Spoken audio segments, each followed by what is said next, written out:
Magsisimula na nga ho silang magkabit ng mga trusses at lahat nga ho ng angle bar at C-filings ay inaakyat na nila. Ito na nga rin ho kasi sila magpuputol at lahat nga ho iyan ay iwe-welding nila. Habang papunta nga ho kami sa pinapagawa naming bahay, may mga nadaanan nga ho kaming pagawaan ng mga salamin. At nagpapakout na nga rin ho kami para makapag-canvas. Yung series 900 lang naman yung ipapagawa namin. At yung tempered glass nga ho sana yung balak naming ipalagay. Kaya nagtatanong-tanong na rin kami kung magkano ba aabutin. Pagdating nga ho namin sa site, pinagtutulungan nga ho nilang iakyat yung mga bakal. At dito nga ho sa kitchen namin, meron na nga rin hong nagpapalitada. At sa living area naman, natapos na. Hindi naman kami nagtagal sa bahay dahil nga si Wilson, padating na galing school. At sakto nga, nakita ko tong mangga na ang dami palang bunga. Kaya naisipan ko nga ho manguha para naman mingat-ngatin yung aming mga workers. Kaso, hindi ko na nga ho abot yung iba. At halos sa isang oras ko nga binabato yung tsinelas ko dyan, wala ngang nalalaglag. Sabi ko nga kay Wilson, siya na nga lang ang umakyat. At ang sabi niya nga,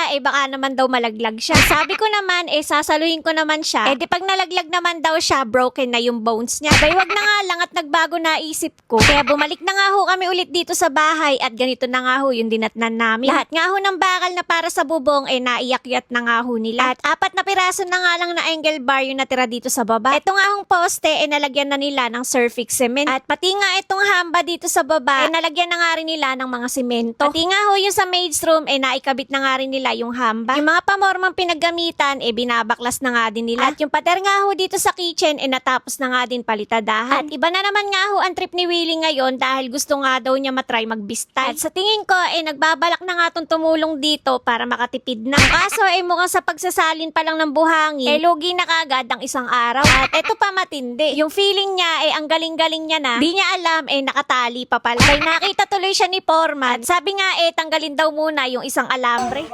Kaya pala hirap.